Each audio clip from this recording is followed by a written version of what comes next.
Almost 24 years ago was the last time I was on this stage, in this room. I was taping my first 1 hour special. It's called Killing Them Softly. My girlfriend was sitting in that row, pregnant. She's now my wife.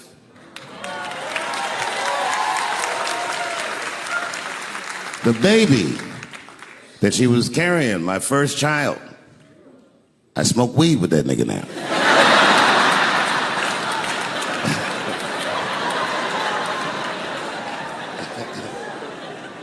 And what I remember most about that night was the pressure. Before the show, I had to run out there on the avenue and hand out tickets to anybody who would take them because I couldn't even fill the fucking room. And boy, what a difference 24 short years makes.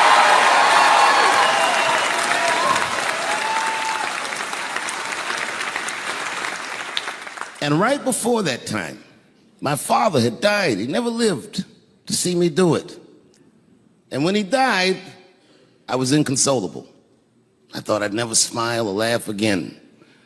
And the only thing that got me out of that space was a comedian friend of mine, the late, great Norm Macdonald. That's right. Shout out to Norm. And what Norm did, which I'll never forget, is he knew that I was the biggest Jim Carrey fan in the world. Now, I'm not going to go all into it, but Jim Carrey is talented in a way that you can't practice or rehearse. What a God-given talent. I was fascinated with him. And Norm knew that. And he called me up and he goes, Dave, he says, I'm doing a movie with Jim Carrey.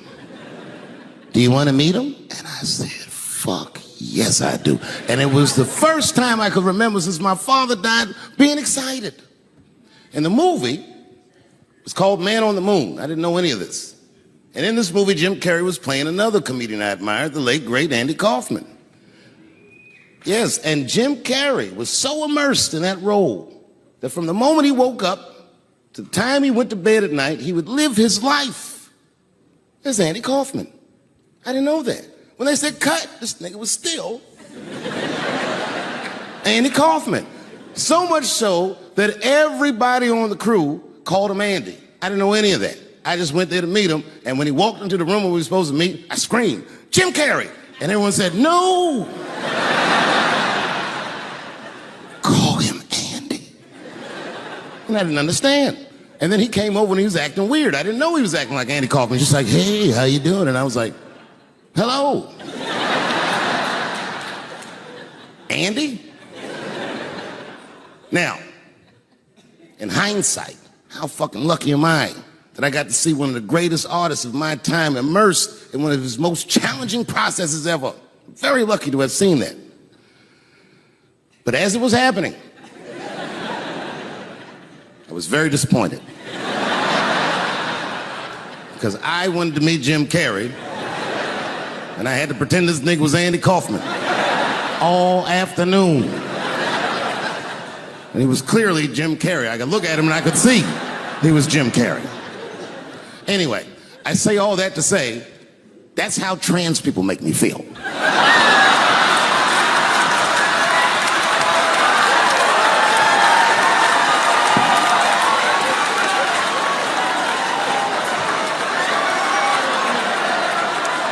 Here we go. Now, if you guys came here to this show tonight thinking that I'm going to make fun of those people again, you've come to the wrong show. I'm not fucking with those people anymore.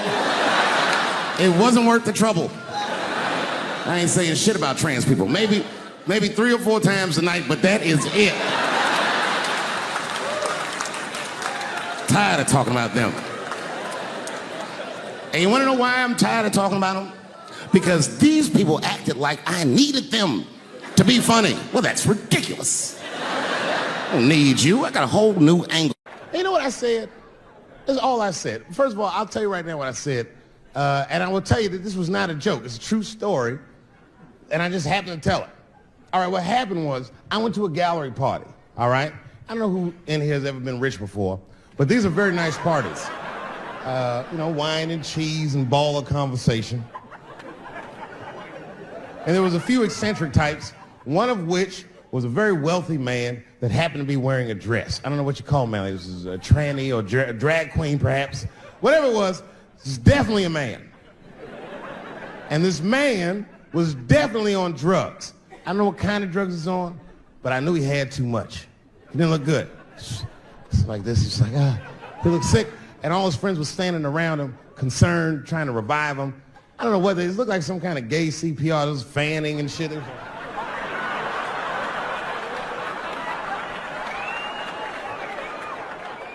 I saw all this from a distance. Now, I should have minded my own business, but I got curious. I was like, oh. And I went over there. All I said, excuse me, gentlemen, is he okay? And then they looked at me like I was evil. Oh. She is fine. I said, word? Oh. I'm sorry, I didn't know this is what we were doing. Here's my thing. I would support anybody's right to be whoever they feel like they are inside. I'm your ally in that. However, my question is, to what degree do I have to participate in your self-image? Is it fair that I have to change my whole pronoun game up for this motherfucker? That doesn't make sense. Seriously. If I put on an Argyle sweater and I'm like, hey everybody, I feel like a white guy in this sweater and I want some goddamn respect and a bank loan. That's not gonna work. Give a fuck how I feel. Why should I give a fuck how you feel? Nigger is a pronoun. But there was no time for philosophical debate. This was an emergency situation. I said, fine. Sorry, guys. I was just worried because she looks terrible. And she just fell off the bench. Appears that her dick is popping out of her dress. You mind if I call an ambulance, champ? I'd rather not be at a party where a tranny ODs. There's too many questions to answer.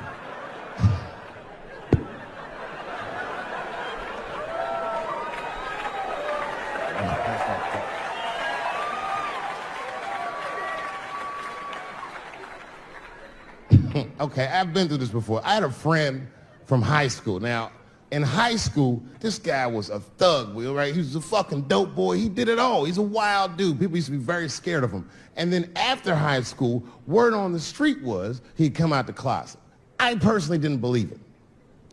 I bring him up because last year, he calls me out of the blue like, yo, what's up, man? I got your number from so-and-so, and I heard you're going to be in New York doing a show. Could I get some tickets? I was like, fuck yeah, get some tickets, man. How you been? He said, well, we'll catch up at the show, man, but yo, I appreciate it. I'll see you soon. I said, all right, man, take care. And I was about to hang up, and I couldn't resist. I was just like, hey, nigga, I heard you was gay. What's going on with that?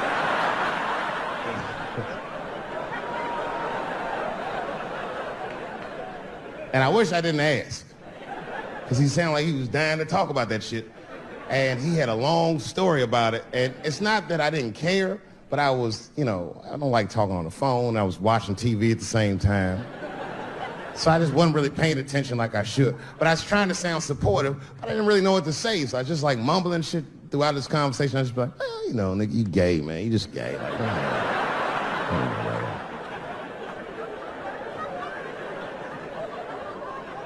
This went on for a while, and then finally I had to say something like definitive to get him off the phone. And I was like, hey, man, you know what? Don't let people get you down, all right? And the next time someone tries to make you feel bad about yourself, just remember, everybody fucks funny to somebody.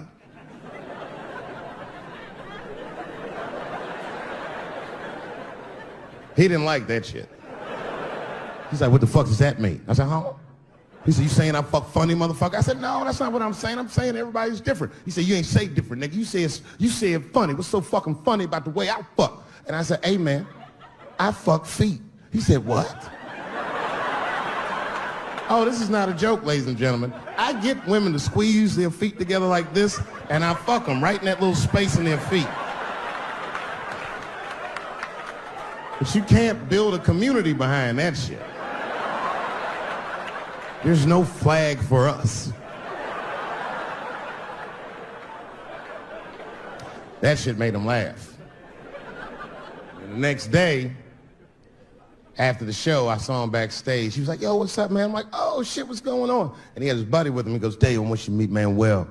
Manuel's my fiance. We're in New York getting married because it's legal here. I said, well, congratulations, fellas.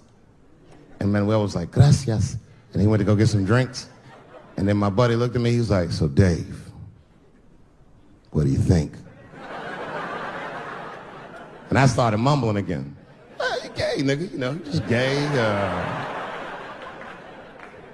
He said, yeah, I'm a little nervous about getting married, man. It's a big step.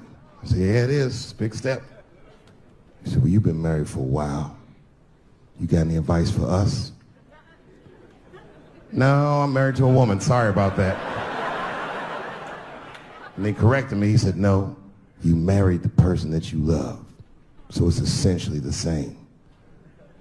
I said, you know, man, the problem with that statement is that it makes the assumption that I love her. But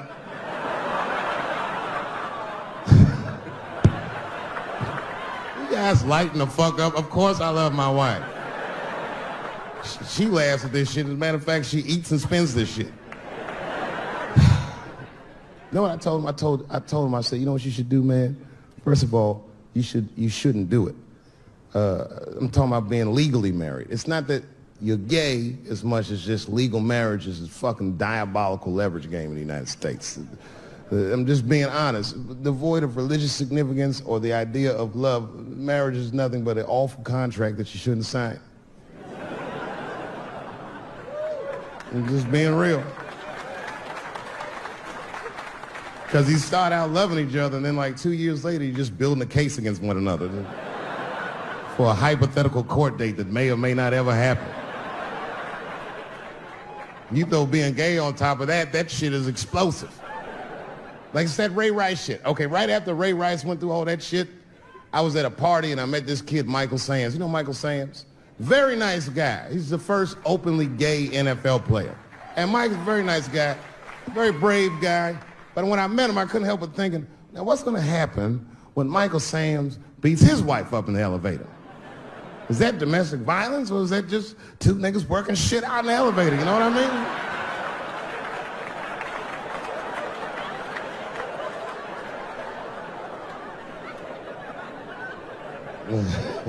mean?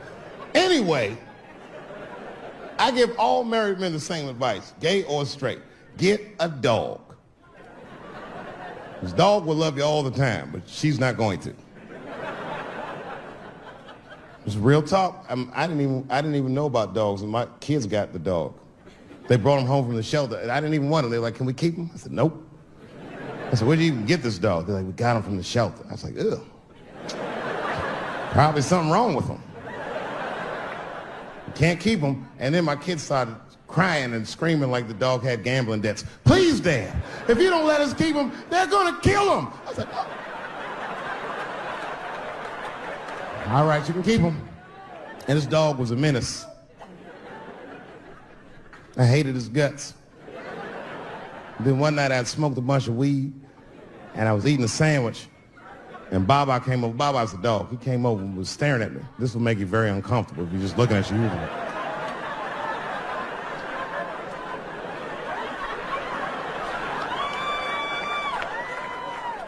I had to give him a piece of my sandwich so he'd go away. And that's how we became friends. Now, if you see me walking down the street with Baba, I ain't got no leash or nothing. He walks right next to me. If I stop, he'll stop. And if I go, he'll go. And all my friends are like, yo, Dave, that shit is dope. How you train Baba to do that shit? I've never trained Baba. Just a messy eater. If I drop food and Baba's not around, all I gotta do is call him. Baba! He's a black dude's dog, so he doesn't come right away. He peeks first to see what's going on.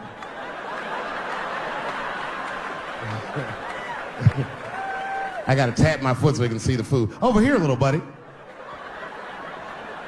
And he's like, thanks, Dave. He'll come get it and run off.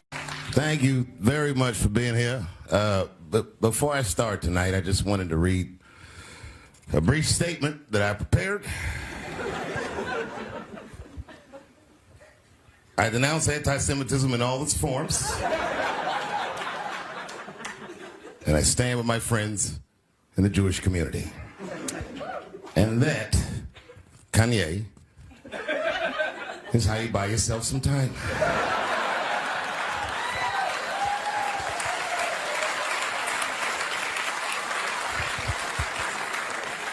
I gotta tell you guys, I've probably been doing this 35 years now. And early in my career, I learned that there are two words in the English language that you should never say together in sequence. And those words are the and juice. I've never heard someone do good after they said that.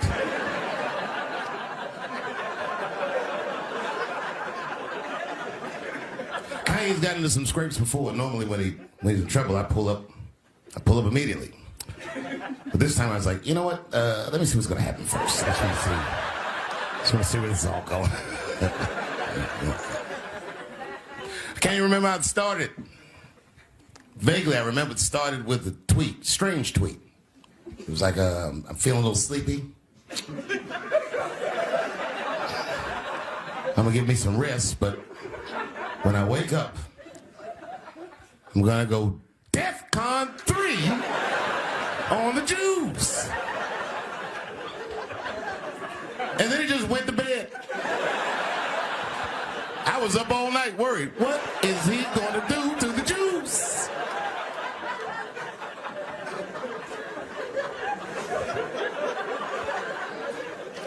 I grew up around Jewish people. I have a lot of Jewish friends, so I'm not freaked out by your culture. I know a little bit about it just from hanging around. I'd be like, yo, let's go out at school tomorrow. They'd be like, we can't go out. It's Shana Na tomorrow. I'd be like, what? What is Shana Na? I had so many questions. Why do some of your people dress like Run DMC?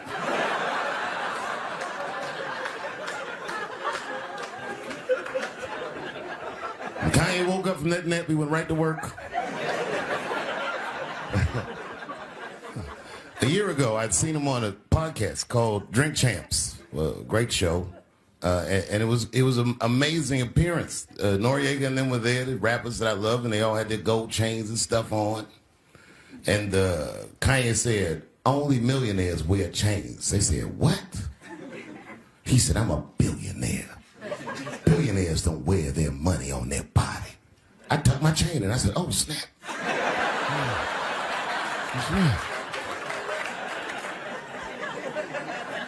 It was a good appearance. It was fun and funny. But when he woke up, he went on Drink Champs again. This time, he was on one. He was mad about something. He said, I can say anti-Semitic things, and Adidas can't trap me. Now what? Adidas dropped that nigga immediately.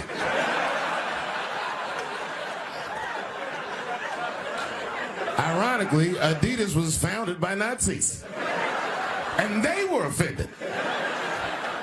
I guess the student had surpassed the teacher.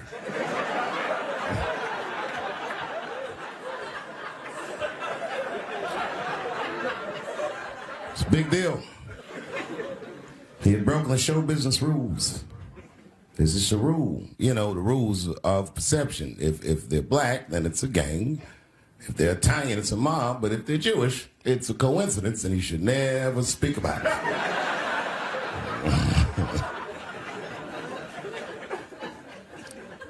Kanye got in so much trouble, Kyrie got in trouble.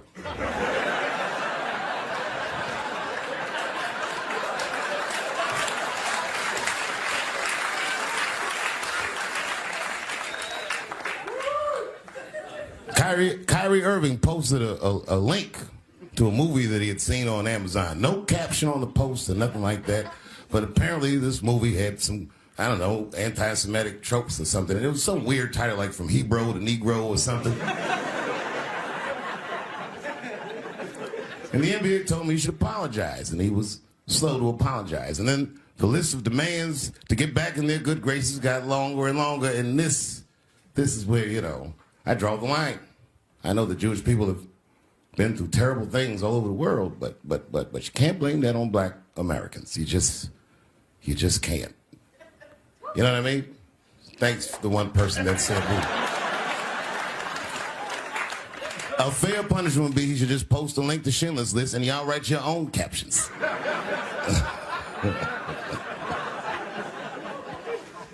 Kyrie Irving's black ass was nowhere near the Holocaust. In fact, he's not even certain it existed.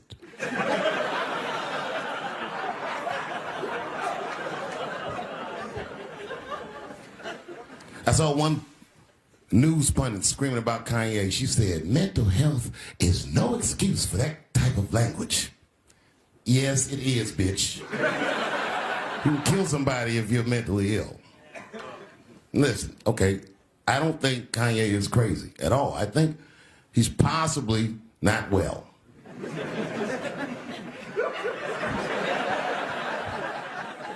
Well, I've been to Hollywood.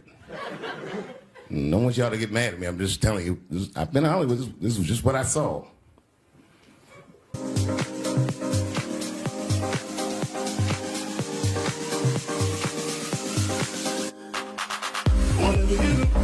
Don't fall for me, don't put your trust in me, don't even lie for me.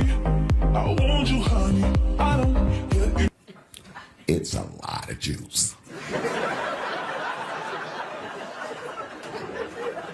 Like a lot. But that didn't mean anything. You know what I mean? There's a lot of black people in Ferguson, Missouri. Doesn't mean we run the place.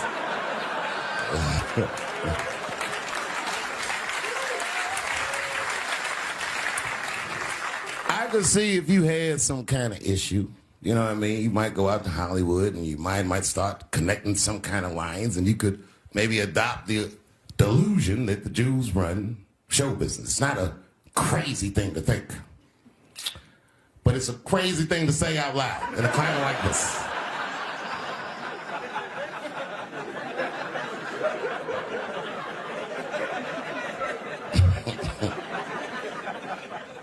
Now the midterms are over, and it's crazy climate. And I got to tell you, I feel like this midterm, like all of humanity depends on it.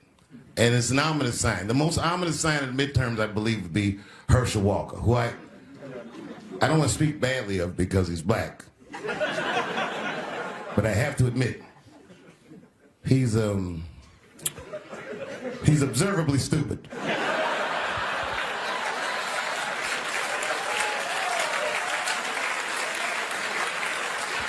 Even when he's not talking, his mouth be open a little bit like. He's the kind of guy that looks like he thinks before he makes a move on tic-tac-toe.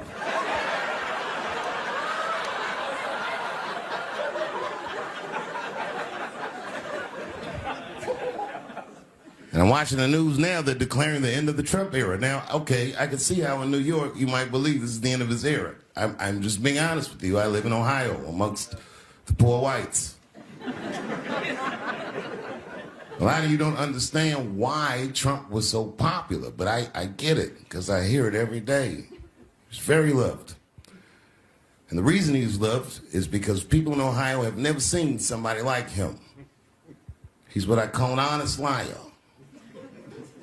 Well, I'm not joking right now. He's an honest liar. That first debate, I've never seen anything like it. I've never seen a white male billionaire screaming at the top of his lungs, "This whole system is rigged," he said. And across the stage was a white woman, Hillary Clinton and Barack Obama, sitting over there looking at him like, "No, it's not." I said, "Now, wait a minute, bro. It's what he said."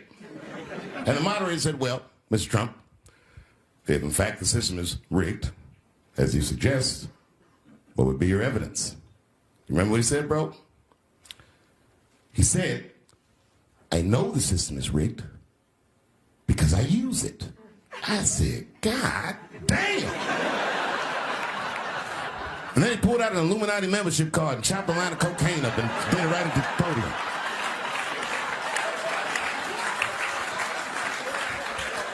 No one had ever heard someone say something that true. And then Hillary Clinton tried to punch him in the taxes. She said, "This man doesn't pay his taxes." He shot right back. "That makes me smart."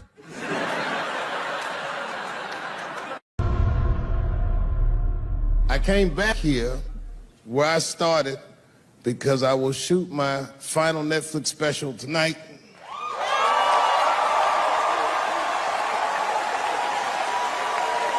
That's right. And after this shit, it's time to make America wait again. I've done too well. You know, if you black in show business and do too well, it's scary, nigga. Like, you gotta get the fuck out of the casino while the getting's good, while you're still winning. If you don't walk away from the table, that's how niggas get Kevin Harted. You already know. That's my man. I'm just saying, if he got a sex tape out, well, it's just a matter of time for me.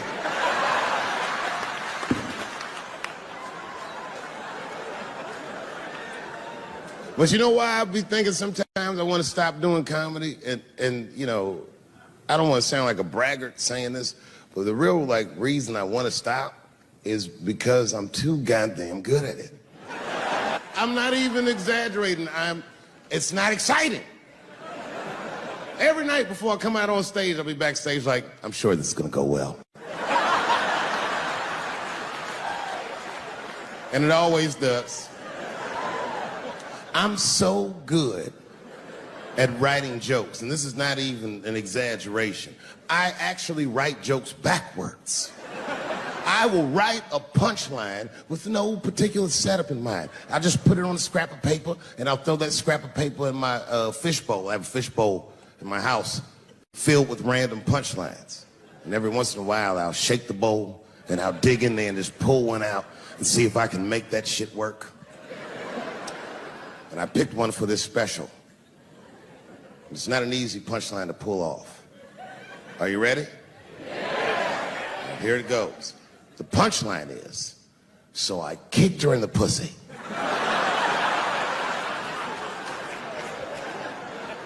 I haven't finished the joke yet. I just know whatever happens in the beginning of the joke, at the end of the joke, for some reason, I'm gonna kick somebody in the pussy. And it's going to be hilarious. And you know what's weird? I've always remembered a time when I wasn't. You know, when I was growing up, I was probably about 8 years old, and at the time, we were living in Silver Spring. Yeah. Yes. Common misconception about me in D.C. A lot of people think I'm from the hood. That's not true. But I never bothered to correct anybody because I wanted the streets to embrace me. As a matter of fact, I kept it up as a ruse. Like sometimes I'll hang out with rappers like Nas and them, and these motherfuckers will start talking about the projects. Yo, it was wild in the PJs, yo. And I'll be like, word, nigga, word. But I don't know. I have no idea. My parents did just well enough so that I could grow up poor around white people.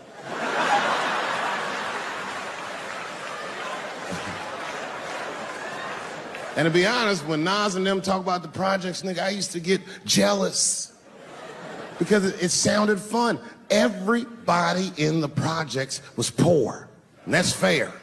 But if you were poor in Silver Spring, nigga, it felt like it was only happening to you. I know the pain of that first sleepover at a white friend's house. And you come back home on Sunday and just look at your parents like, y'all need to step your game up. Everything in Timmy's house works. Remember the first time you saw that? In a cold winter, and you'd be at a white friend's house and see the motherfuckers in their living room without their coats on?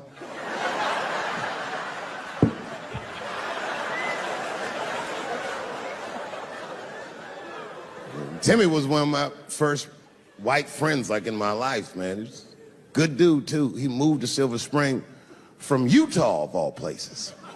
I guess his family was affiliated with that Mormon church they got down there, and me and him used to hang out. And one day I was at his house, we were just hanging out, and Timmy says, Dave, why don't you stay for dinner tonight? I said, oh, man, I'd love to, but I can't. If I'm not home before dark, my mother will kill me. That was a lie. My mother had several jobs. I hadn't seen her in like 3 or 4 days. At that point in my life, it was my experience that white dinner wasn't delicious.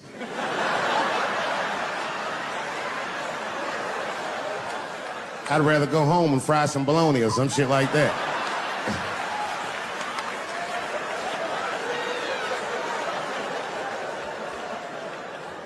But then old Timmy threw me a curveball I wasn't expecting. He said, "Well, it's too bad you can't stay, Dave, because Mom made stovetop stuffing." I said, "What the fuck? Stovetop?" Well, hold on, nigga. Let me make some phone calls real quick. I had seen that commercial so many times, I had dreamt of getting my hands on some of that stovetop stuffing. And finally, I met a motherfucker that actually had a box of stovetop in the house. I couldn't miss this opportunity, so I pretended to call my mother. And then I came back and I said, Timmy, you're not gonna believe this great news. Mom said I can stay. And he said, fantastic. He said, why don't you come with me and we'll help set the table and then we can say the blessing. I had no interest in setting this motherfucker's table or saying these crazy ass Mormon prayers. I just wanted that goddamn stuffing.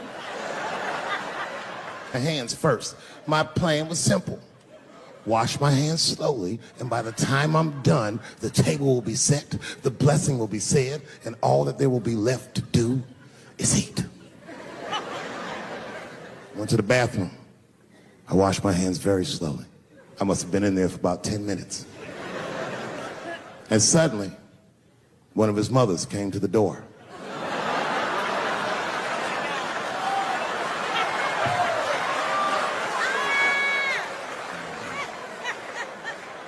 She was like, hi, David, right?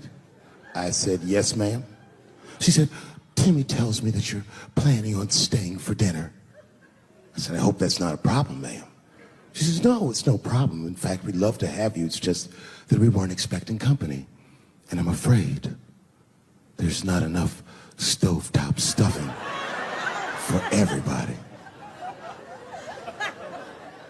So I kicked her in the pussy. Bam! Ladies and gentlemen, I told you I'm dope, nigga. I told you what I was gonna say and you still didn't see it coming. And that's why I make the big bucks.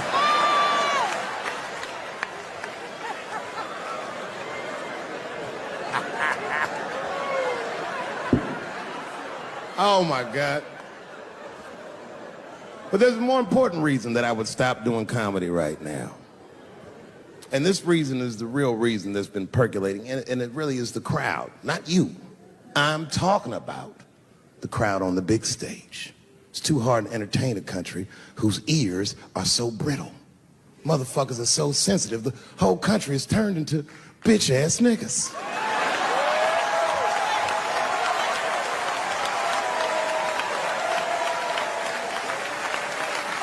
Everything you say upsets somebody. You know, I can remember when it all started. It was when I was doing Chappelle's show. When I was doing Chappelle's show, I used to do the show, and then on the weekends I do like concerts and shit like that. So I'm doing a concert, and there was a couple in the front row, beautiful couple. The wife was obviously Asian. You could see it in her face.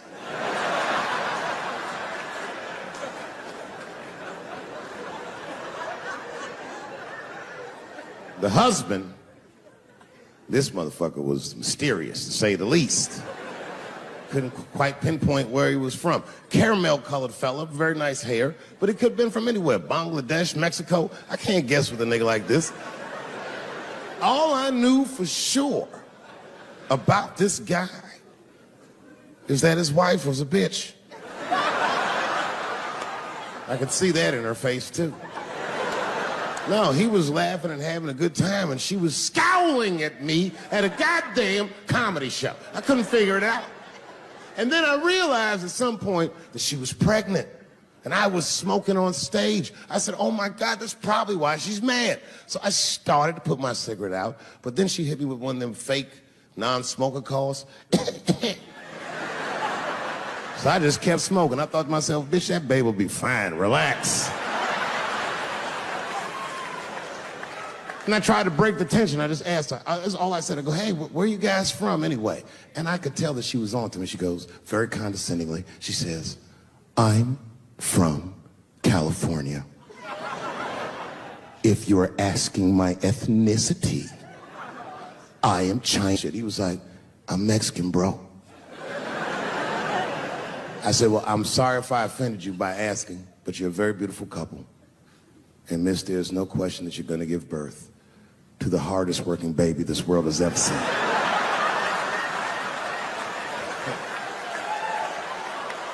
That's not a bad joke.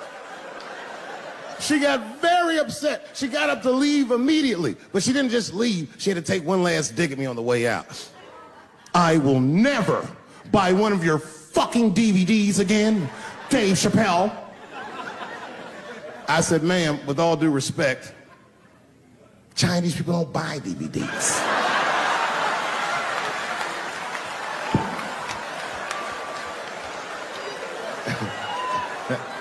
And the crowd went crazy. We were all laughing, having a good time. I didn't even think anything of it. And then just 3 days later, this lady sends a fucking letter to my promoter telling him not to book me for shows anymore because I was, quote, racist, and I'm quoting her, insensitive to the nature of my interracial marriage. I was like, word, bitch, I was.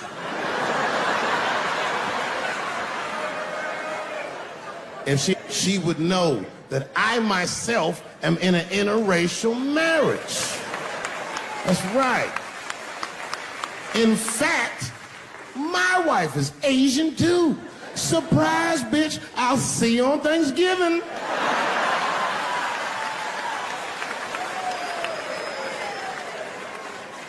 But my wife's not Chinese. She's Filipino. That's right, that's right. And our kids are Puerto Rican somehow, so there you go. But I don't give a fuck about interracial marriage. In fact, you know what? My mother is half white. A lot of people don't know that. Well, all right, you were a little too excited, but okay. A lot of people don't believe me when I say that, but it's true. You can't tell looking at me, but if I grew my hair out, you would think you was at a fucking Cat Williams concert. My shit is beautiful. But motherfuckers are just taking it too far. I don't know why or how everybody got this goddamn sensitive. You know who hates me the most? The transgender community. Yo, yeah, these motherfuckers. I mean, I didn't realize how bad it was. These motherfuckers, I was really mad about that last Netflix special.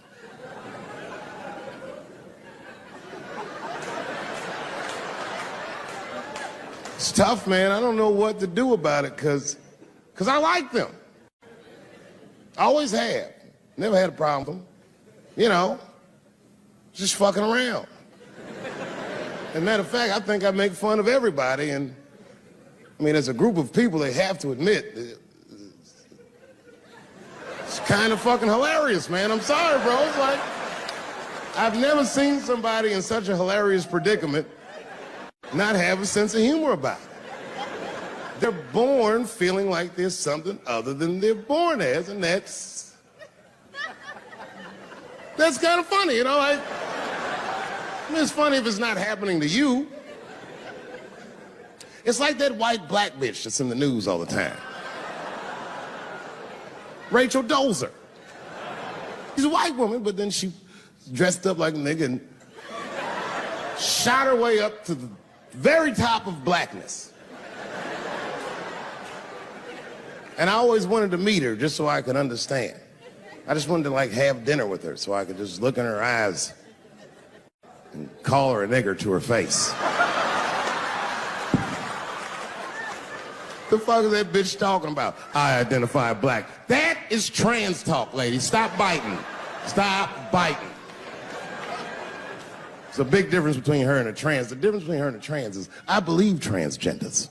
I don't understand them either, but I know they mean what they say.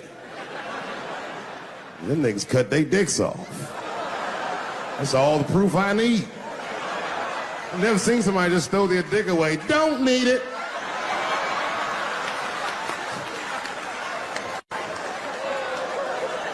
I don't understand, but I believe you and I support your decision, motherfucker. But how far is Rachel willing to go? What is Rachel willing to do so that we blacks can believe that she believes she's actually one of us? Bitch, are you willing to put a lien on your house? Invest in a mixtape that probably won't work out?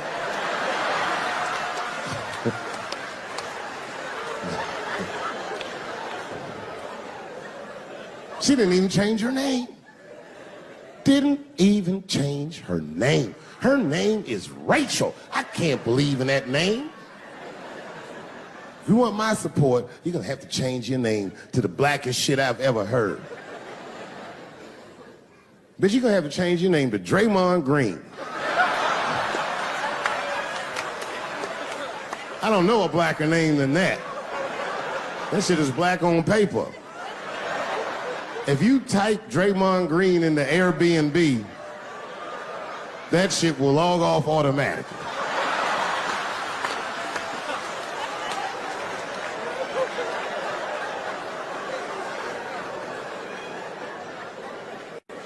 You know, people get mad, bro. People get mad about everything I say. I was doing a show. I was in Portland, Oregon, and I was checked in a hotel under the name Charles Edward Cheese.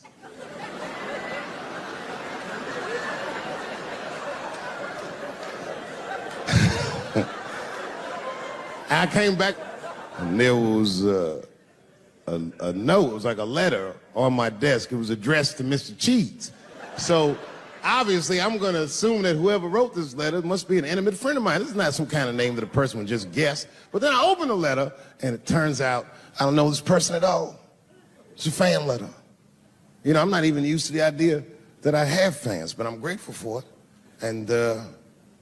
And even though I'm grateful for fans, I don't read those letters. Be nice if I did, but realistically, it's like, what am I, Santa Claus, nigga? I don't have time for this. Like, got shit I want to do. I'm trying to chill. Read all these dreams and wishes from strangers. But I read it. I'd already opened it. So I just read the whole letter. And you know what, man? Whoever wrote this letter truly loves me. I mean, they were really fucking nice in the letter. And then they described to me what it was like to come to the show, how excited they were, how much fun they were having. And then they said that when I got to my jokes about transgenders, that they were, quote, devastated. Because it turns out that whoever wrote the letter was transgender. Now, I'm going to be real for a second. You got to understand, I never feel bad about anything I say up here.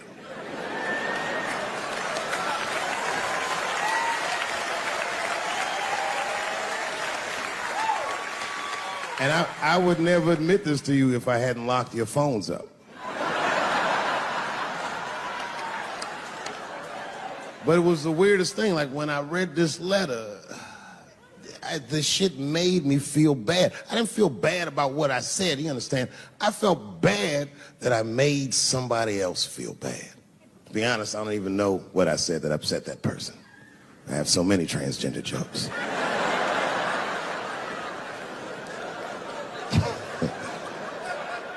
But I feel like it was probably this joke I'm about to tell you right now. And it's not even that bad of a joke. It's a true joke. I mean, it's not true, but I had read in the paper that Caitlyn Jenner was contemplating posing nude in an upcoming issue of Sports Illustrated. And I know it's not politically correct to say these things, so I just figured, fuck it, I'll say it for everybody else. Yuck. Oh, sometimes I just want to read some stats. I don't know why you're gonna cram some man pussy in the middle of the sports page like this. I just didn't think that was the place for it. But I wasn't saying anything like Caitlyn Jenner's a bad person. I'm not mad at her for doing it. Not even mad at Sports Illustrated. If I'm mad at somebody, I'm probably just mad at myself. You understand? Because deep down, I know that I am not strong enough to not look at those pictures.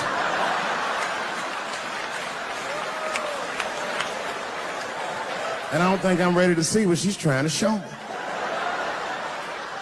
So Caitlyn God damn it, if you go through with this thing,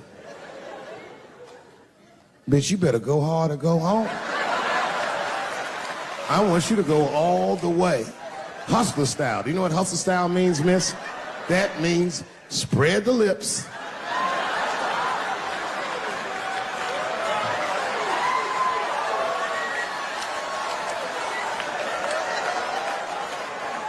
I hope she spreads her lips and there's an itty bitty dick inside. Ah! The show is behind the curtains.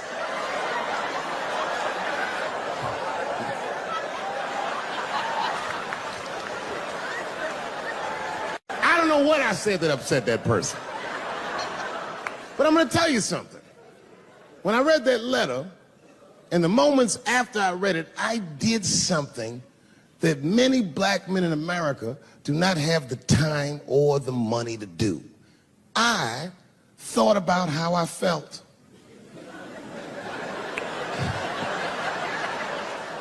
I asked myself a very basic question that I don't think I ever directly contemplated. I said, man, Dave, if you're writing all these jokes, do you have a problem with transgender people? And the answer is absolutely not. The fuck do you guys think I am? I don't understand all the choices that people make. But I do understand that life is hard and that those types of choices do not disqualify you from a life with dignity and happiness and safety in it.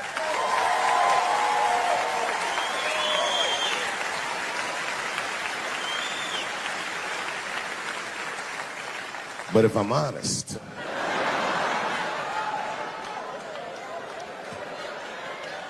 my problem has never been with transgender people. My problem is transgender people. I just feel like these things should not be discussed in front of the blacks. It's fucking insulting, all this talk about how these people feel inside. Since when has America given a fuck how any of us feel inside?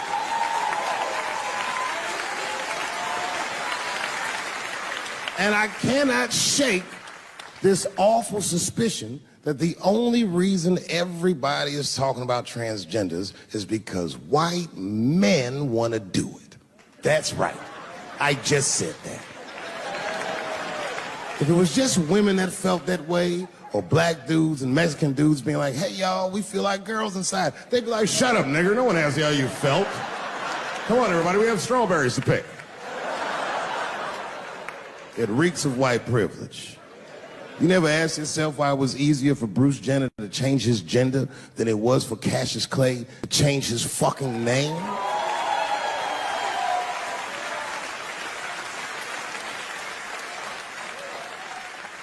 And if I were to be brutally honest, the only reason I ever been mad at the transgender community is because I was at these niggas for 6 songs straight. I had no idea. And then the lights came up and I saw them knuckles. I said, oh no! And everybody was laughing at me. Hi, world star. I said, why didn't you say anything? And then I heard that sultry voice. I didn't say anything, Dave Chappelle, because I was having a wonderful time. And I wasn't sure how you'd feel about it. I said, you knew how I'd feel. And she said, I'm going home. I don't want any trouble from you. I said, home? It's only 2 songs left. I mean, we might as well finish tonight. And we ended up having breakfast together. Oh, grow up. That doesn't make me gay. I just titty fucked her. His titties are as real as any titties in L.A. It's 2 o'clock in the morning. I was just borrowing a little friction from a stranger. Whoops.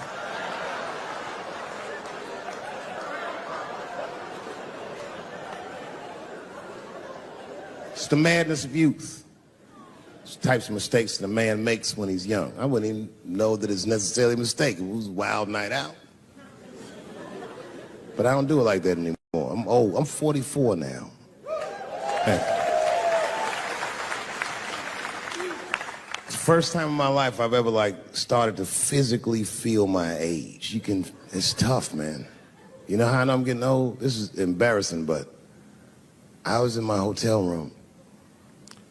I'm not gonna lie, I was jerking off, like. And I was like really sweating it out. And this is when I knew I was old. I just gave up in the middle, like nothing even happened.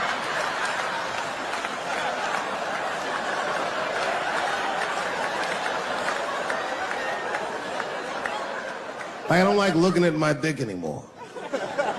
My dick looks distinguished. It's old, an old looking dick. It's got salt and pepper hair all around it. My dick looks like Morgan Freeman in the 90s. Without the dots. My dick narrates. Dave pulled me out and started jerking me around and jerking me around. But not with the same vigor as when he was young. He and I both knew nothing was... I see my age in my children. I came home from the road, this is not long ago. I've been gone for, if you can picture, I was gone for weeks and weeks. And when I came back, nobody was home.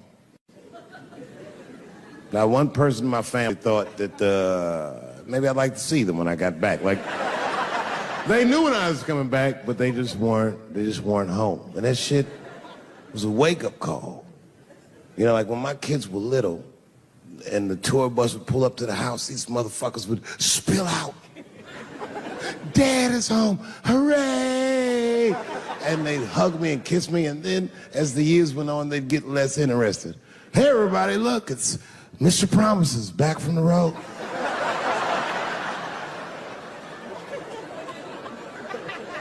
But empty house, that's some cold shit. And I went into my oldest son's room. I was like, hello, hello. He was gone. And I'd never done this to him before, but for some reason I just did it. I just looked through his shit. Just to see who this motherfucker was becoming. And I found these notebooks and I started going through them. Written as his handwriting. I didn't even know this nigga wrote poems. And then I looked through his drawers and I opened up his middle drawer. And I found this rolling paper. And I looked down at them papers like, oh, that's where that poetry's coming from.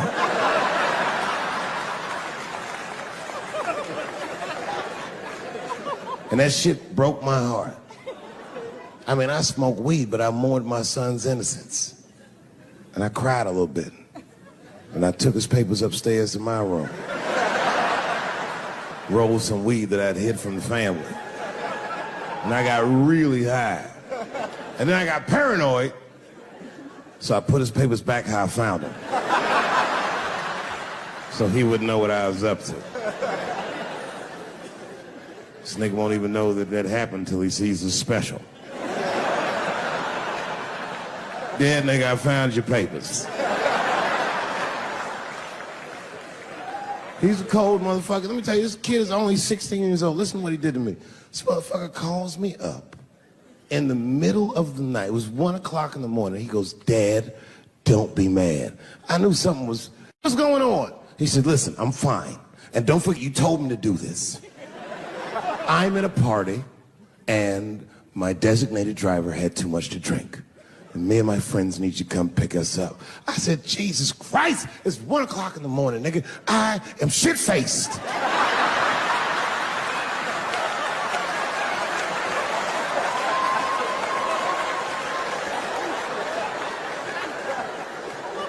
But I figured, fuck, it's better me than some kid.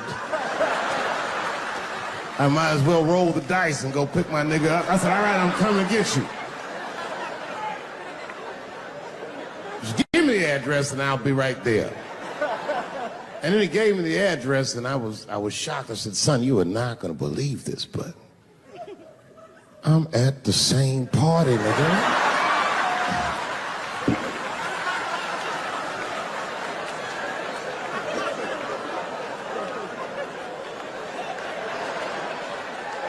They grow fast, don't they?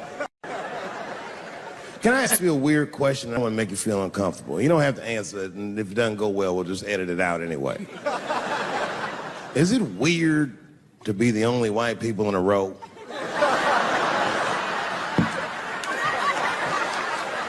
Is it weird? I mean, to be honest, does it feel strange? Are you worried at all? Give me your money, motherfucker. I'm just fucking around. This guy got ice in his veins. He didn't even buckle. You know, like many black men my age, the first time I voted was 8 years ago. Right. I saw Obama on TV and said, oh, I'm voting for this nigga. I remember the day I voted for Obama. I voted in Ohio, and my vote matters in Ohio. Ohio is a battleground state, but when I pulled up to the polls, all the soldiers were in line. There were so many black people in that goddamn line, I didn't even know it was a polls. I thought it was a check cashing place.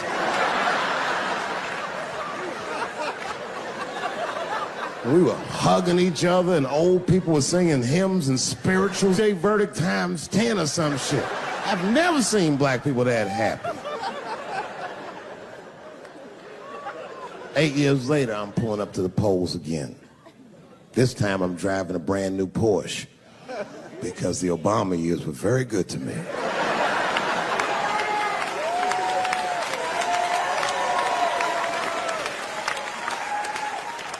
I was early voting, and when I parked my car, I figured out something that it would take the rest of the country another week to figure out. I understood that Donald Trump was going to be our next president because in Ohio, unlike D.C., you could see the results in the parking lot. Saw these goddamn pickup trucks and tractors and shit.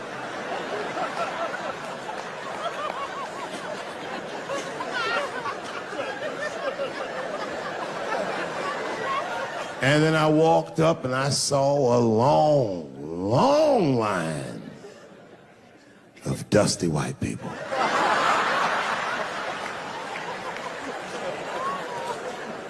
Yes, ladies and gentlemen, these were the poor whites.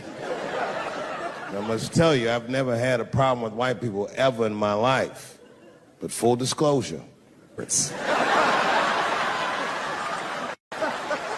we've gotten a lot of trouble out of them. And I've never seen so many of them up close. I looked them right in their coal-smeared faces. And to my surprise, you know what I didn't see? I didn't see one deplorable face in that group. I saw some angry faces and some determined faces, but they felt like decent folk. No, they did. In fact, I'm not even lying, and I didn't sound fucked up, but I felt sorry for them. I know the game now. I know that rich white people call poor white people trash. And the only reason I know that is because I made so much money last year, the rich whites told me they say it at a cocktail party.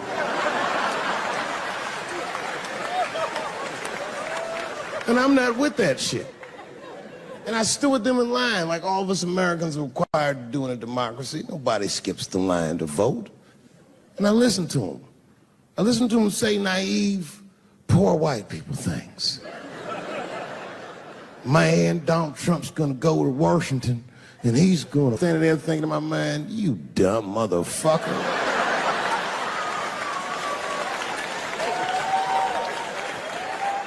You are poor. He's fighting for me.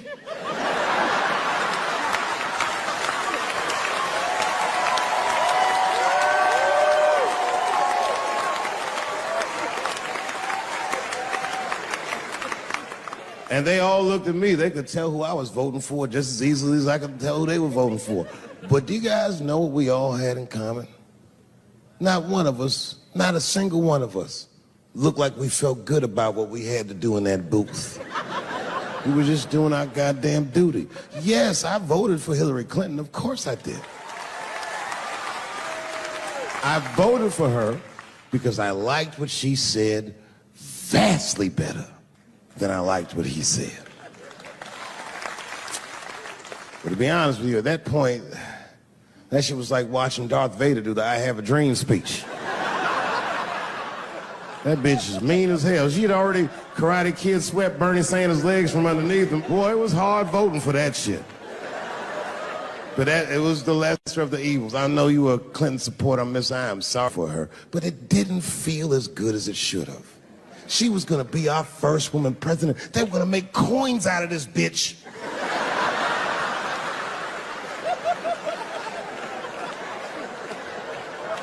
And somehow she just missed the dunk. Of course she should have beat him. Of course she should have beat him. You know what voting for her felt like? It was bittersweet. It felt like I was lucky enough to eat Halle Berry's pussy.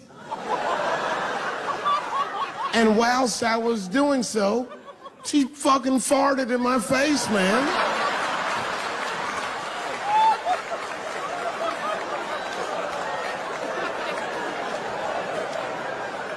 You understand, I'd still do it. But boy, I wish she didn't fart in this great nation's face. I voted that day, and then that same day I flew to New York City. I had work. That night I was in a comedy club in New York, and I said to an audience almost exactly what I just said to you. And I didn't know that there was a journalist in the room. And this journalist wrote an article. The headline of the article said, Dave Chappelle is an avid. Yeah, I had no idea the paper said that. And you know how I found out? My wife called me from Ohio the next morning in a goddamn panic. David, what the fuck is going on in New York? I said, I'm being good, but what have you heard?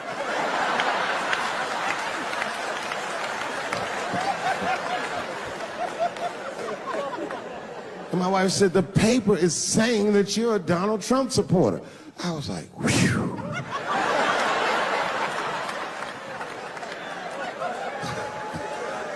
I said, don't worry about that shit, baby.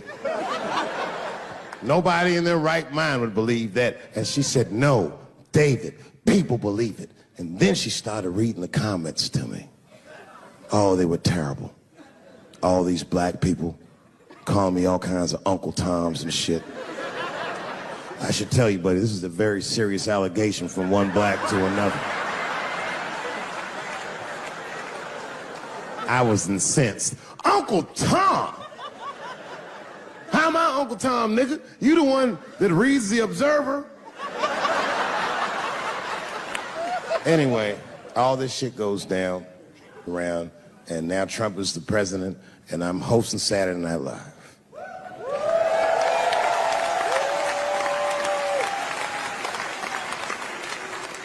And I didn't really prepare my monologue, I just kind of winged it.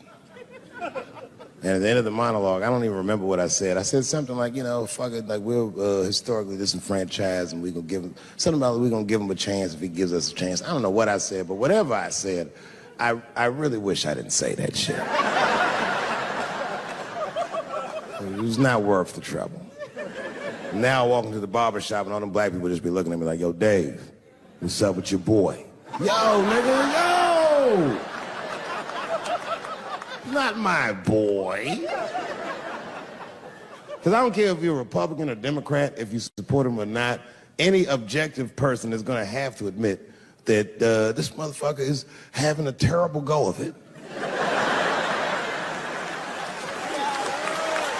It really is. We've had presidents before that have done bad jobs, but this shit is worse than a bad job. It's scary to watch. Holy shit, it's like seeing a crack pipe in your Uber driver's passengers. The fuck is wrong with this guy? Yo, he is lunching, nigga. I watched Donald Trump in a press conference, and this motherfucker had all the media gathered, and this nigga literally asked the media to their face to stop finding shit out. I was like, yo, this motherfucker is bugging. And then, I'm not even making this up, his lips started sweating. His lips. Have you ever seen a motherfucker's lip sweat? What the fuck is wrong with this nigga's lips? It's like if you're on a plane, right? You ever been on a plane? I get scared to fly. I do it all the time. I be scared on there. And sometimes the plane will hit turbulence. And then I get nervous. But I always look at the flight attendant, and she looks calm, and it makes me feel calm. But if that bitch's lips were sweating, it's terrifying. Like, yo, nigga, why are your lips sweating? What do you know? And then, I'm not even making this shit up. This motherfucker grabbed the podium. He goes, you don't know how scary the things I read in my briefings are. What's that, bro? That's bad leadership. Even as a parent, you think I'm gonna sit my kids down? Hey, little man, come here real quick. I was gonna holler at you for a second. Yo, I'm 3 months behind on the rent, nigga, and I am worried. Very worried. Go to school and have a productive day, nigga. I was just thinking out loud, getting some shit off my chest. Like, what the fuck are you doing, bro? This is bad, man. Jesus Christ. All this motherfucker's ideas sound like high people ideas. Like, he doesn't think these things through before he tells us. He just tells us what he's thinking as soon as it occurs to him. This shit sounds nuts. I'm gonna go to China, and I'm gonna get those jobs from China and bring them back here to America. For what, nigga? So iPhones can be $9,000? Leave that job in China where it belongs. None of us want to work that hard. What the fuck is he thinking? Because I don't want to make them shits. What the fuck are you doing? Stop trying to give us Chinese jobs.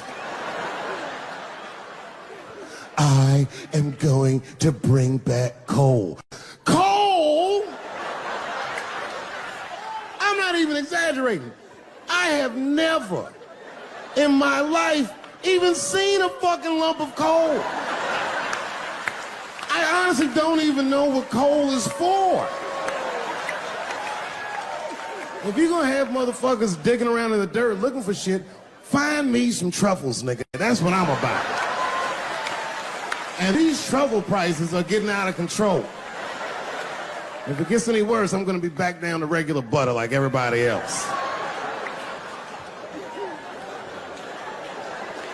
Terrible, terrible job. This motherfucker hit North Korea with rap battle threats. Fire and fury, like, yo! Yo, what are you doing?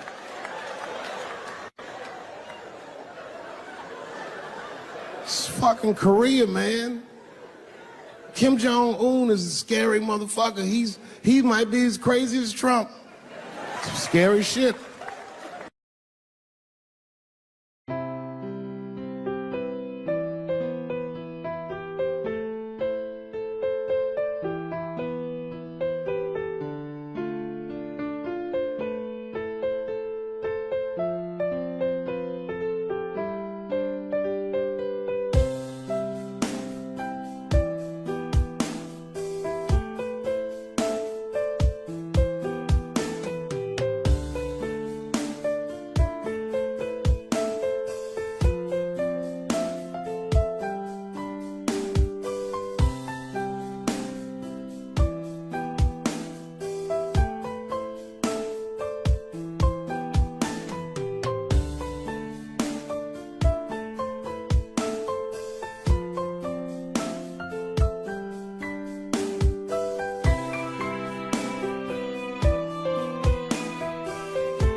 said, I'm in the wrong business. I should be the president. Shit, I'm in the wrong business. See, the only reason I want to be president is because I'm black. That would make it too hot for me. I mean, you know what I mean? I think it could be a black president one day, but you don't want to be the first one. I mean, second or third, that's fine, but that first nigga better watch out. I'm going to tell you that right now. Too hot. I mean, I'd be the first black president. I don't think that nobody would really hurt me. I'm sure somebody would want to hurt me, but I don't think they touch me because my vice president will be Mexican for a little insurance. You know what I'm saying? Well, you can shoot me if you want, but you're just going to open the border up, so you might as well leave me and Vice President Santiago to our own devices. Ain't that right, Santiago? See.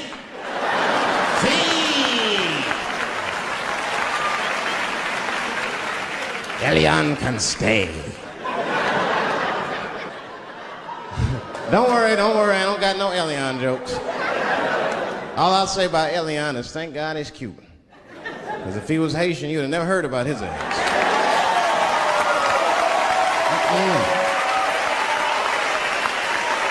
If Elian Gonzalez was Elian Mamumbo from Haiti, they'd have pushed that little rubber tube right back in the water. Sorry, fella, all full. Good luck.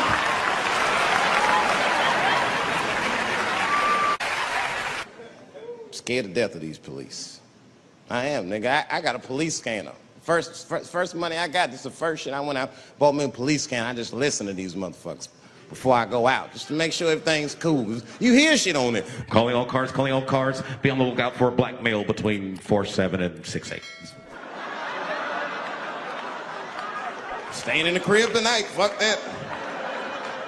Gotta work on that alibi for a minute. Every black person needs an alibi.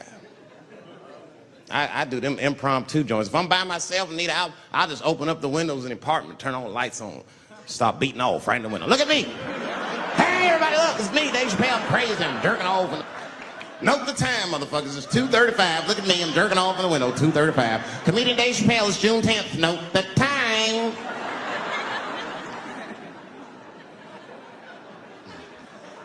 That shit could save my life. Officer David Chappelle couldn't have done that. I saw him in his window masturbating from 2:35 to 2:37. I'm certain of it. He was standing on a clock and holding a calendar and today's paper. Fuck, I need an alibi. I can't be no celebrity. This shit is just the worst. I'm seeing it. I see why stars are crazy, man. These motherfuckers. I went to Disney World with my kids, which is a big deal for me. I don't get to see my kids so much. I do Chappelle's show 20 hours a day, sleep for like half an hour, raise my kids for 10, 20 minutes, and I go back to work. Now, this particular day, I got to hook up with the kids. We went to Disney World. Everybody at the park, fucking everybody. Hey, Rick James, bitch. Hey, I'm Rick James, bitch. It's like, hey, man, hey. You mind not calling me a bitch in front of my kids? Time out, motherfucker. We take a day off. Even Mickey Mouse did it. I said, this is the most unprofessional shit I have ever seen in my life. Rick James, bitch. Oh, I was fed up. I caught that motherfucker with an uppercut. Bop! Knocked his head clean off. Everybody was screaming. Oh my God, oh my God. Mickey Mouse is Mexican. That's the thing, there's so much stuff to worry about. You know, the more you know, the more you don't know and shit. You know, like a lot of people be telling me, Dave, you know, you just gotta relax. The racism thing be bugging you too much. I be thinking about it. Sometimes shit'll happen. You know, a lot of black people can relate to this. Have you ever had something happen that was so racist that you didn't even get mad? You were just like, God damn, that was racist. I mean, it was so blatant, you were just like, wow. Like, it almost like it didn't even happen to you. It was like a fucking movie. That was like you was watching Mississippi Burning. Wow. That happened to me. I was in Mississippi. I was in Mississippi doing a show, and I go to the restaurant to order some food, and I say to the guy, I say, I would like to have And before I even finish my sentence, he says, "The chicken." I said, "What the fuck?" I could not believe it. Could not believe that shit. This man was absolutely right. I said, "How did he know that I was going to get some chicken?" I asked him, I said, "How you know that? How did you know I was going to get some chicken?" He looked at me like I was crazy. "Come on, buddy. Come on, buddy." Now, everybody knew as soon as you walked through the goddamn door, you're going to get some chicken. It is no secret down here that blacks and chickens are quite fond of one another. Then I finally understood what he was saying, and I got upset. I wasn't even mad. I was just upset. I wasn't ready to hear that shit. All these years, I thought I liked chicken because it was delicious. Turns out I'm genetically predisposed to liking chicken. I said, "What?" I got no say in the matter. I got ruined chicken for me. I'm scared to eat it in public. I want somebody to see me and say something. You know what I mean? Like, you be eating some chicken.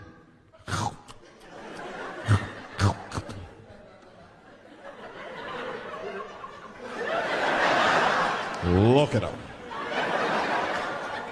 He loves it. Just like it said in the encyclopedia. Look how happy he looks.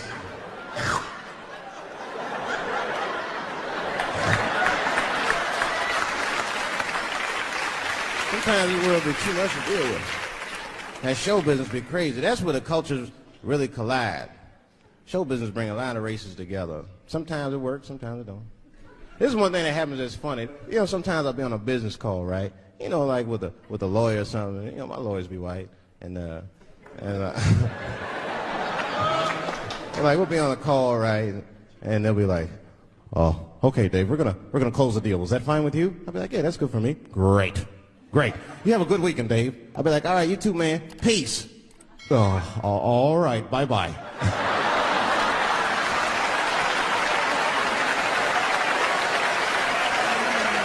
I don't know what to say, right? So sometimes I'll make up shit that's not even slang, just to see how they handle it and shit. It'll be the same business go, "All right, we're gonna close the deal. Is that fine with you, Dave?" "Yeah, sounds good to me." "Great.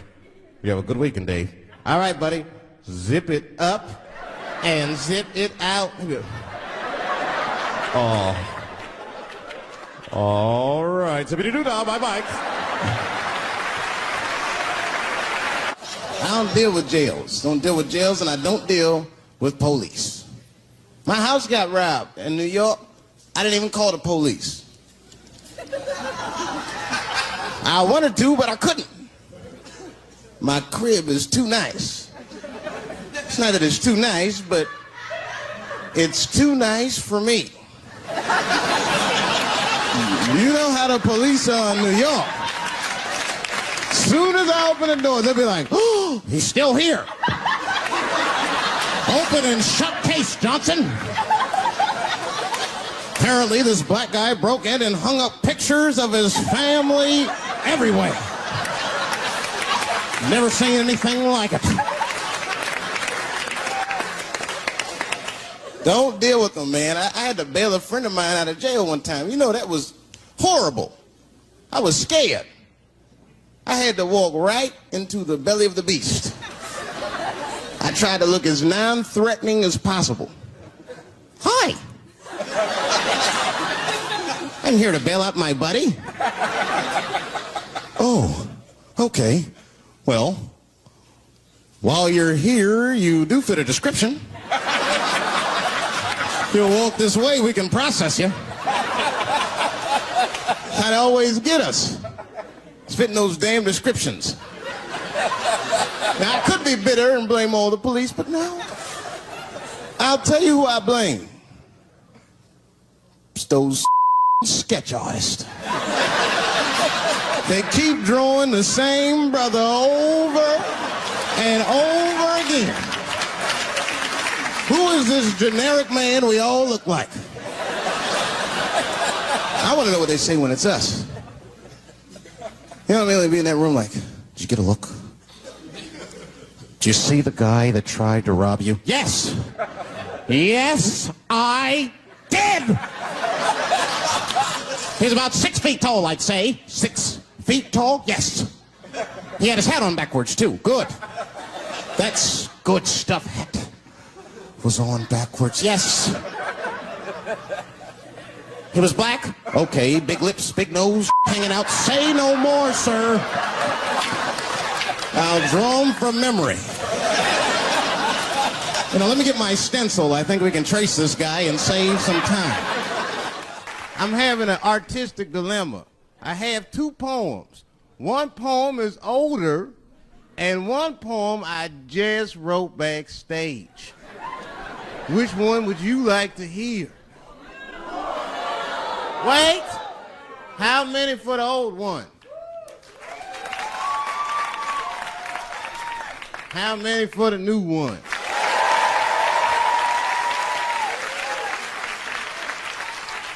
All right, so remember, if it sucks, you ask for it. One night at 3 a.m., I went to the corner store. I forgot why. Oh, that's right, I wanted a bite. I had the munchies because I was high. The store is owned by Mr. Fong, and every day he sees me, he does me wrong. He's Korean. Now, I'd never say I hate all Korean people. I haven't met all Korean people. That hate talks for savages. But even though I don't generalize, I do percentages and averages. So far, I hate 1 out of 5 Korean people I've met so far. So I come in the store. Hello, Mr. Fong, I say, and he just scowls at me and growls at me. Buy something. Hurry up. Now look, I'm not stealing in the least, but if you're shopping and you know someone's watching you shop, that shit'll make you look like a thief.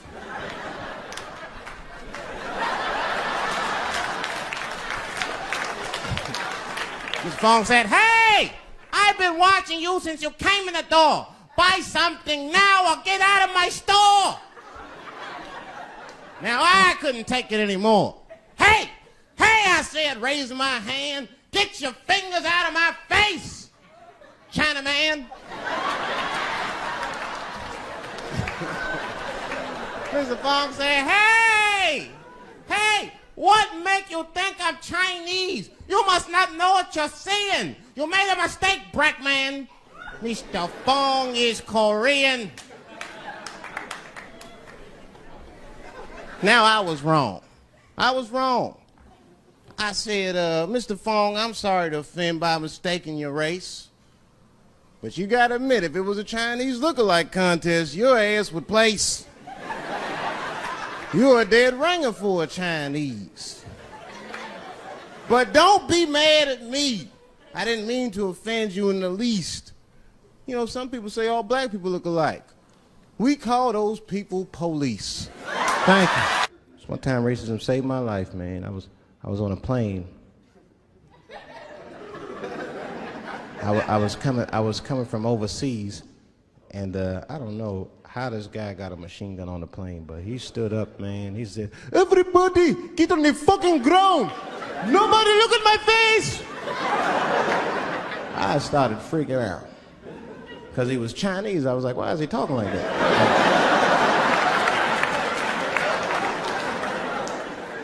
He was screaming and crying. I was the only brother on the plane. Well, I thought I was the only brother. I looked over, there was one other black dude. He was from Nigeria. I looked over at him, he was looking right in my face, man. He didn't say 2 words to me, he just looked at me, he was like...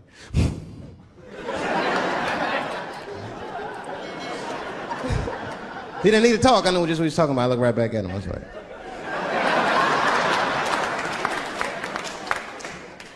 Some white dudes on the front of the plane seen us, they were like, oh my God. I think those black guys are gonna try to save us.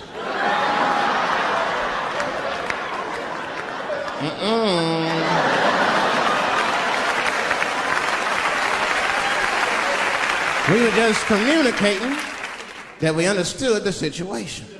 We were both seeing the same thing. What we understood was simple. Terrorists don't take black hostages. That's the truth. I have yet to see one of us on the news reading a hostage letter. They is treating us good. We all chilling and shit. I'd like to give a shout out to Ray Ray and Big Steve and Central Newport.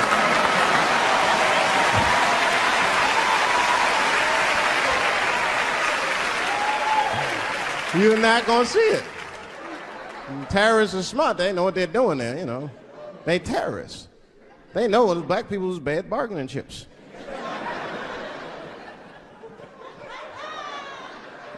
They called the White House. Hello? We have got 5 black. Hello?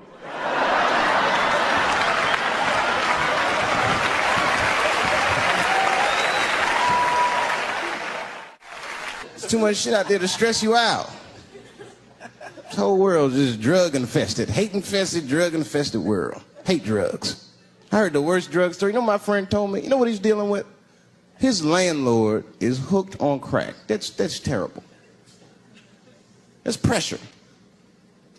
Your landlord's hooked on crack, that means you've got to have the rent.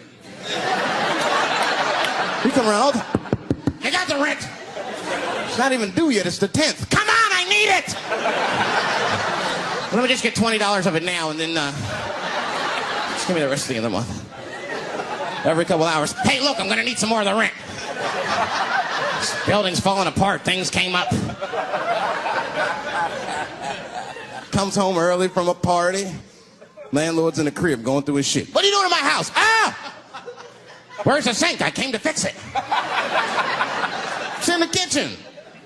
I thought it was in the drawer. I'll fix it tomorrow when I come for the rent.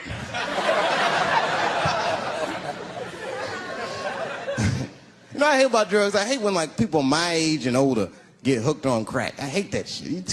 You're too old to be experimenting with the drugs at a certain point. You should be past that. You ain't doing it by a certain point, you just miss it. Drugs are really for old people anyway. You 75, you've earned the right. Shit, if I was 75, I'd do coke, heroin, everything. I wouldn't give a fuck. I'd be walking down the street, they'd be like, boy, that old man is tripping.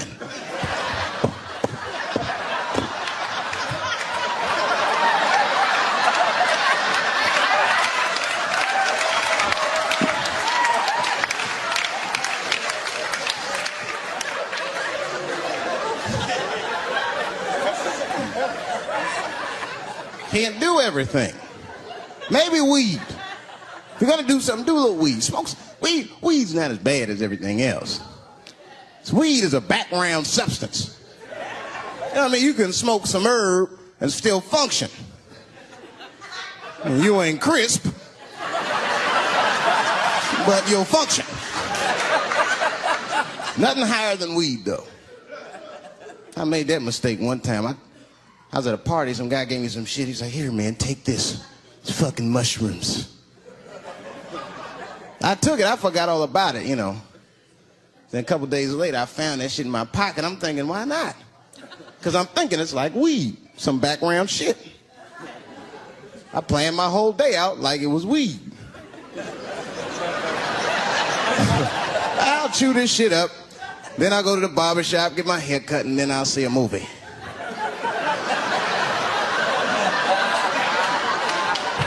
I chewed it up.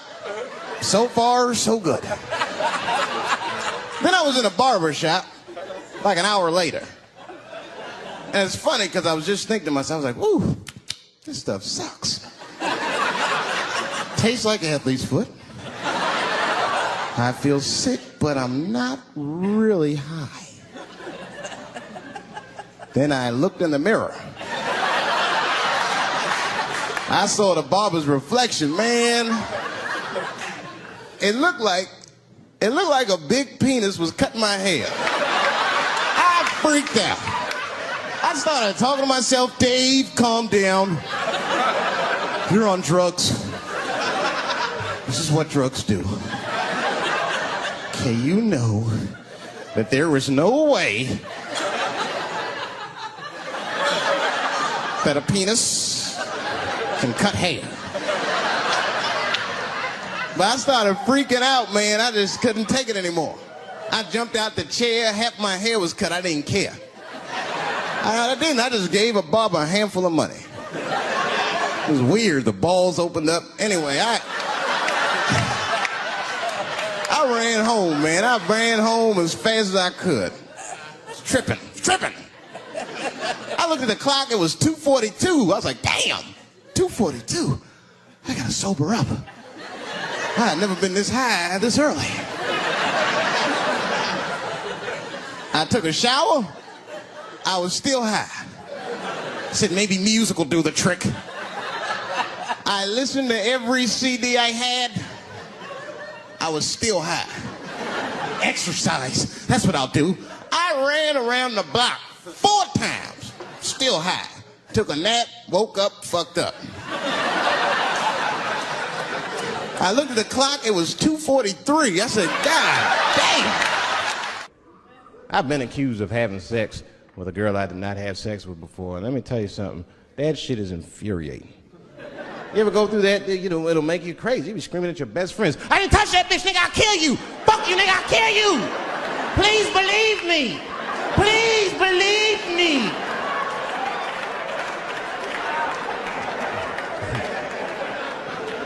And Clinton didn't do it like that, did he? And Clinton came out of the press conference all relaxed, his shoulders all relaxed and all this trouble. It looked like he just got done fucking or something. Listen, let me tell you something, America. I don't think you heard me the first time. I did not have sexual relations with that woman, Miss Lewinsky.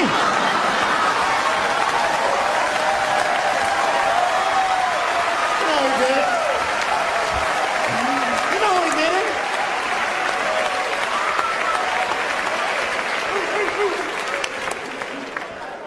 Everybody knew what that finger smelled like. Nobody cared.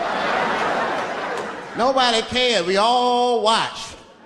We was disgusted, but we kept watching the news. I know I did. I was taping it. See, I'd be at the crib like, baby, turn the lights off. The news is coming on. Every week on 60 Minutes was a different girl accusing Clinton. Remember Kathleen Willey came out? She was upset. The president called me into his office. He began massaging my breast slowly. I'm sorry.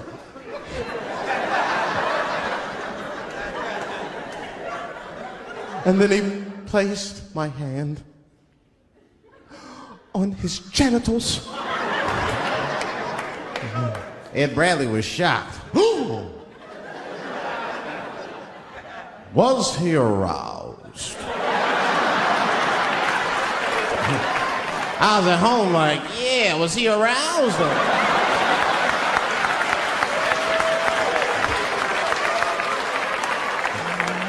And then Ed Bradley looked right in the camera. He said, don't bust that nut yet. We'll be right back.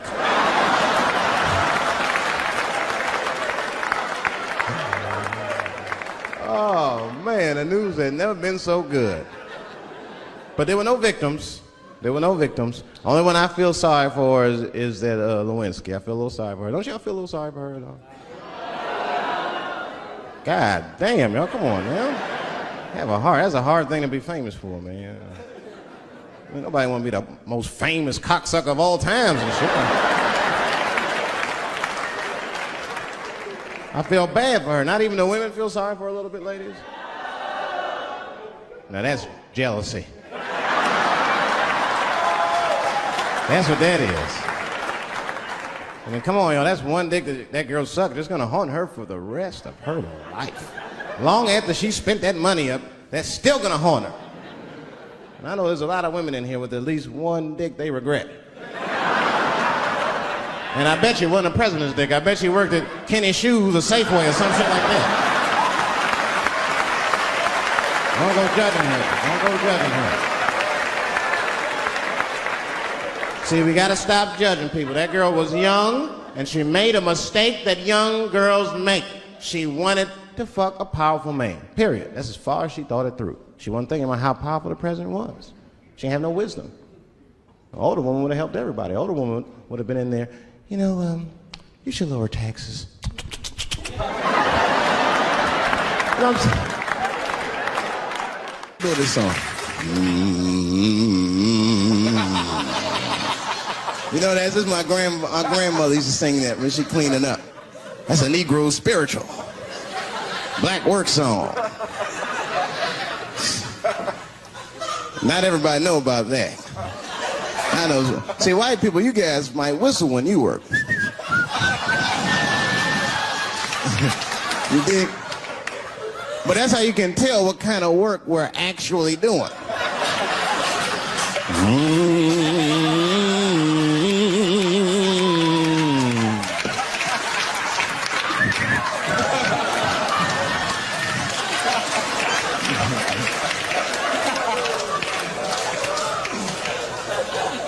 I study that kind of I do. Anything that has to do with race. I read a little here, see a little there. And I travel. That's always good. Traveling has made me a racism connoisseur, if you will. You know, it's different from region to region. Anyone ever been down south? So you guys know what I'm talking about. Now, the racism down there is just it's perfect. Stewed to a perfection. It's comfortable, it's out in the open. There are no secrets in Mississippi. Everybody knows the deal. Morning, nigger. Morning, sir.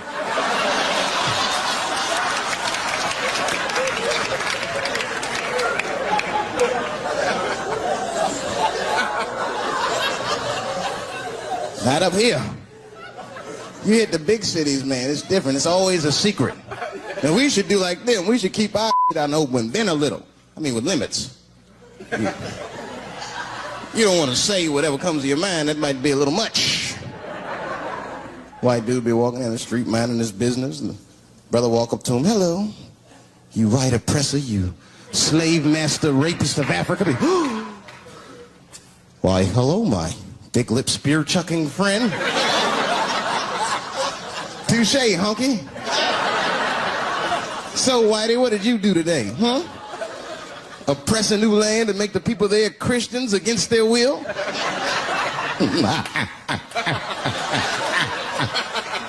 What did you do, fellow?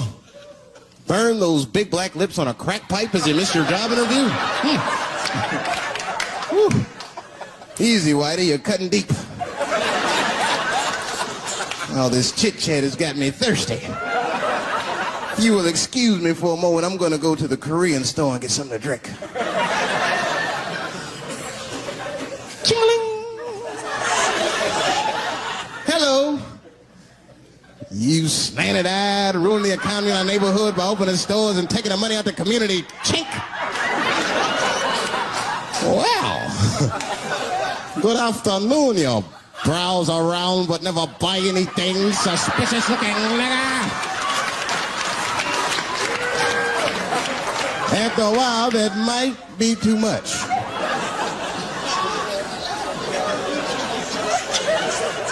You can't help it. If you're an American, you're a racist.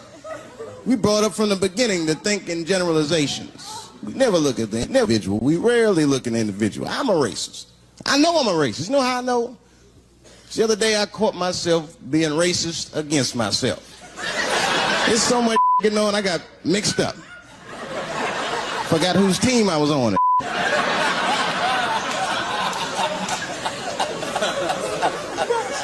One time I was reading the paper, man, this story came on about this guy was suing a department store because they wouldn't let him play Santa Claus, you know, because he's black.